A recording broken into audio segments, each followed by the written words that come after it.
오늘 낭독할 책은 웹 3.0 메타버스입니다. NFT와 ARG가 바꾸는 비즈니스 법칙 웹 3.0 메타버스. 출판사는 연암사입니다. 지은이 김용태. 우리 출판사에서 저에게 이 카드? 편지를 좀 보내왔어요. 좀 낭독을 해볼게요. 신유아 대표님께 반갑습니다. 연암사입니다.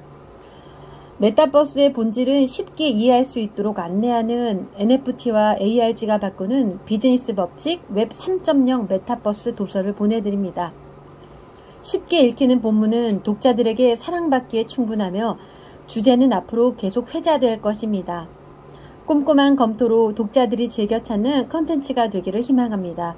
늘 복된 날 되시고 행복하세요. 2022년 4월 4일 연암사 드림에서 이 출판사의 마음이 느껴지네요. 고맙습니다. 이 도서는 출판사에서 책을 좀 보내주셨고요. 지은이 김용태. 현재 김용태 마케팅 연구소장으로 재임 중이다. 서울대학교에서 인문학을, 동대학원에서 마케팅을 공부하고 금성통신, 오리콤, 누리기획, 시아콤 등을 거치며 마케팅 전문가로 활동하다가 2004년 돌연 김용태 마케팅 연구소를 창업했다. 세상이 갑자기 달라지고 있음을 감지했기 때문이다. 과거에는 먹히던 마케팅 방식이 잘 듣지 않고 기존 이론으로는 설명할 수 없는 이상한 현상들이 벌어지기 시작한 것이다. 그때부터 변화의 정체를 추적해왔고 비즈니스 생태계에 쓰나미가 몰려오고 있음을 알려야겠다고 작정한다.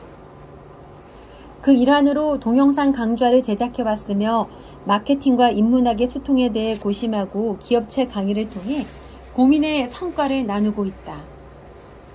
한국경제TV의 김용태의 마케팅 이야기에 출연했고 경제전문지 이코노미스트의 칼럼 김용태의 컨버전스 특강을 연재하기도 했다.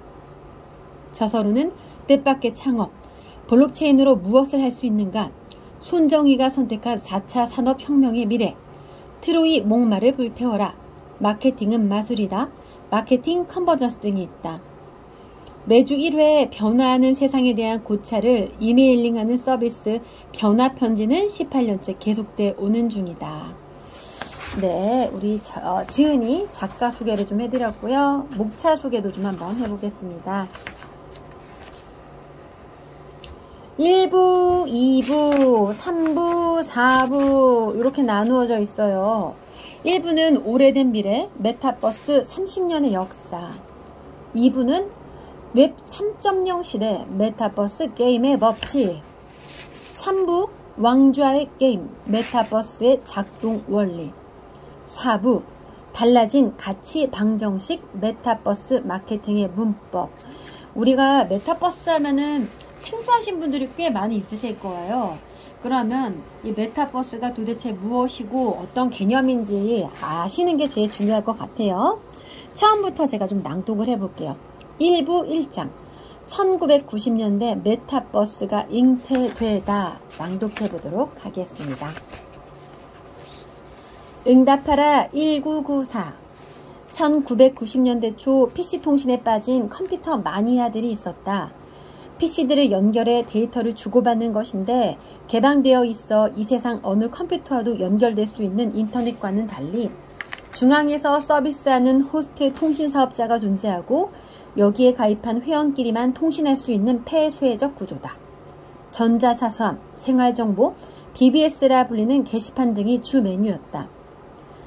한국에서는 천리안 하이텔이 선발주자였고 나우누리, 유니텔 등이 줄을 이었는데 당시는 전화망을 이용했고 PC통신하면 드라마 응답하라 1994에도 PC통신하는 장면이 나온다.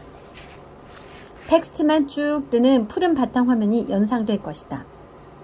이미지와 화려한 그래픽, 동영상이 넘치는 지금의 인터넷 화면과는 천양지차다. 그러다 1990년대 중반 한국에도 인터넷이라는 것이 등장한다.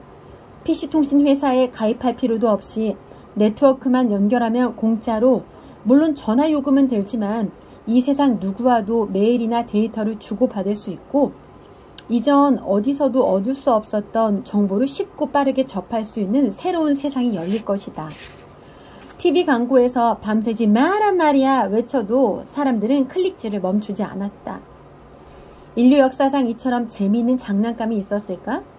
인터넷이 만든 웹 생태계는 지구인의 놀이터뿐 아니라 비즈니스 기회의 땅이 되었다. 사람들은 왜 흥분했을까? 넓은 시야가 열렸기 때문이다. 사람들이 여행을 좋아하는 것도 같은 원리다. 낯선 환경에서 다른 사람들을 만날 때 우리 두뇌는 새로운 조합들을 만들어내느라 분주해진다. 고정관념이 깨지고 생각의 프레임도 바뀌면서 안 보이던 것이 보이게 될 때 감동과 희열을 느끼는 것이다. 3차원 시공간에 사는 인류는 항상 더 높은 차원을 꿈꿔왔다. 사실 3차원 존재는 사물을 2차원으로만 인식할 수 있지 같은 3차원은 조망할 수 없다. 뇌과학자들에 의하면 형상을 3차원으로 인식하는 건 착시현상이라고 한다. 망막에 맺힌 2차원 이미지에 안 보이는 부분을 기억이 보완해줘서 3차원이라고 착각한다는 것이다. 그러니까 온전한 3차원을 인식하기 위해서는 전지적 시점이 4차원으로 올라가야 한다.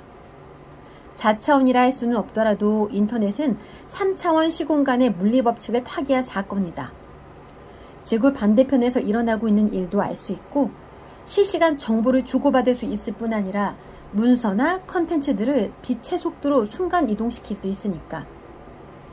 이렇게 1990년대는 전 세계가 인터넷으로 하이퍼링크된 시기였고 사람들이 희열을 느끼고 인터넷에 열광한 건 기존 시공간의 족쇄를 걷어치우면서 오랫동안 꿈꾸던 높은 차원의 신세계를 발견했기 때문이다. 초월적 시공간을 발견하다. 당시 사람들이 발견한 것은 초월적 우주 메타버스였다. 다른 세상에 다른 사람들이 모여 있었고 그들은 다른 일들을 다른 방식으로 하고 있었다. 초월적 시공간에서 초월적 행위를 할 수 있게 되면서 지구인들은 흥분했고 지구도 다른 세상으로 변하기 시작한 것이다. 지구인들은 새로 발견한 초월적 시공간을 무엇이라 부를지 고민했다. 사이버, 온라인 등의 용어가 등장했고 팀 버너스라는 월드와이드 웹, 줄여서 웹이라 이름 붙였다. 여기서 잠깐 팀 버너스리의 이야기를 빼놓고 갈 수 없다. 왜냐하면 그가 메타버스의 창시자라고도 할 수 있기 때문이다. 일반 대중들이 인터넷에 접속할 수 있게 된 것은 그가 주창한 프로토콜 덕분이다. 그것이 인터넷 주소창 맨 앞에 적혀있는 HTTP이다. 하이퍼텍스트는 번역하면 초월적 문서인데 세상에 존재하는 텍스트들이 외떨어져 있는 것이 아니라 모두 시공간을 초월해서 연결되는 구조를 의미한다. 우리가 인터넷에서 마우스 커서를 특정 글자나 이미지에 갖다 대면 손가락 모양으로 변한다. 그걸 꾹 누르면 링크되어 있는 페이지로 이동하는데 그건 텍스트 간의 하이퍼링크, 즉 초연결되어 있기 때문이다. 그것도 마구잡이로. 특정한 체계나 질서도 없이 비정형적으로 연결되어 있다. 이것이 하이퍼텍스트의 구조인데 하이퍼텍스트라는 개념이 인터넷 생태계의 핵심 원리이고 인터넷이 메타버스를 창조할 수 있었던 힘은 바로 하이퍼텍스트에서 나온 것이다. 인터넷의 뿌리를 찾아서 HTTP 이전에는 일반인들은 인터넷에 접근할 수 없었다. 인터넷의 전신은 1969년 미국 방위고등 연구계획국이 군사 목적으로 시작한 아르파넷이라는 정보통신 네트워크다. 군사용, 연구용이다 보니 기밀 유지와 보안이 중요했고 당연히 폐쇄적일 수밖에 없었다. 또 상호 통신을 위해서는 약속 체계를 정해야 했다. 그것이 통신 프로토콜인데 컴퓨터나 통신 장비 사이에서 메시지를 주고받는 양식과 규칙의 체계를 뜻한다. 1980년대 들어 TCP/IP 프로토콜이 정비되고 서버와 클라이언트 간 파일을 전송하기 위한 FTP나 전자메일을 보내고 받는 데 사용되는 SMTP 등이 활용되고 있었다. 여기에 HTTP를 추가시킴으로써 일반인들도 인터넷에 접속하게 만든 1등 공신인 팀 버너스리다. 팀 버너스리는 1955년 영국에서 태어나 옥스퍼드에서 물리학을 전공하고 1980년대 유럽입자물리연구소의 연구원으로 근무하고 있었다. CERN과 같은 연구소에서는 이전부터 당연히 컴퓨터 통신 네트워크를 사용했다. 연구의 효율성을 높이려면 정보를 상호 공유하고 컴퓨터 간에 통신망을 깔고 메일이나 문서 파일 등을 주고받아야 하니까 또 수천 명의 CERN 연구원들이 만들어내는 연구 자료들을 통합 관리하는 것도 중요한 일이었다. 그런데 과거에는 연구 보고서를 쓰면 도서관이나 자료실에 보관되고 디렉터리별로 구분해서 분류해서 관리했는데 수천 명이 쏟아내는, 그래서 점점 쌓여가는 방대한 데이터를 감당할 방법이 없었다. 비유하자면 정보가 홍수처럼 밀려오는 상황을 돛담배로는 막을 수 없는 노릇이었다. 팀 버너스리 하이퍼텍스트를 계승하다. 팀 버너스리가 이 문제를 고민한다. 대학 때부터 컴퓨터를 좋아했고 잠시 통신회사와 이미지 컴퓨터 시스템 회사에서 일하면서 데이터 네트워크에 관한 경력을 쌓은 경험이 있었던 그는 1984년 CERN에 복직해서 연구소 정보검색 시스템 구축 작업을 맡게 된다. 1980년대는 한창 컴퓨터가 개인화되던 때였는데 연구원 개인들의 PC를 연결해서 서로 정보를 공유하고 또 쏟아져 나오는 연구 페이퍼들을 도서관이나 자료실이 아닌 컴퓨터상에 모으고 분류하고 검색할 수 있는 효율적인 정보 시스템을 고민하고 있던 차였다.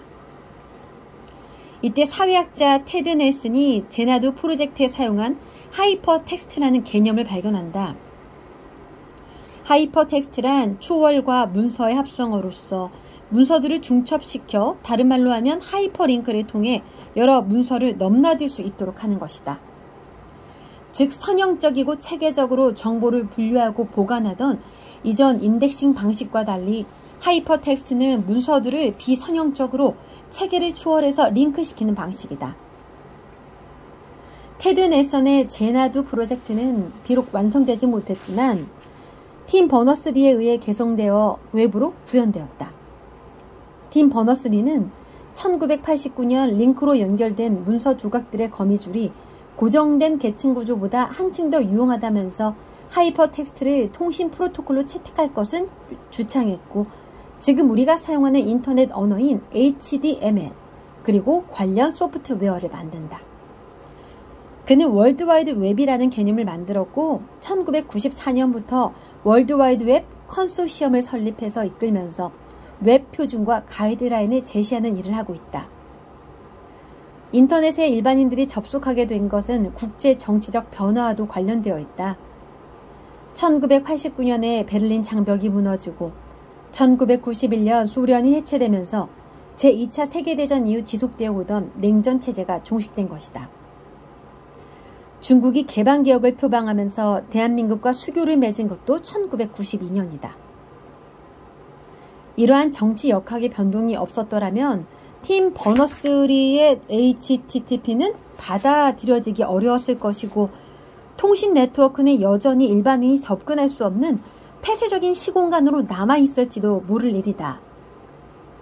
이렇게 1990년대는 메타버스가 잉태되던 시기라 할 수 있다.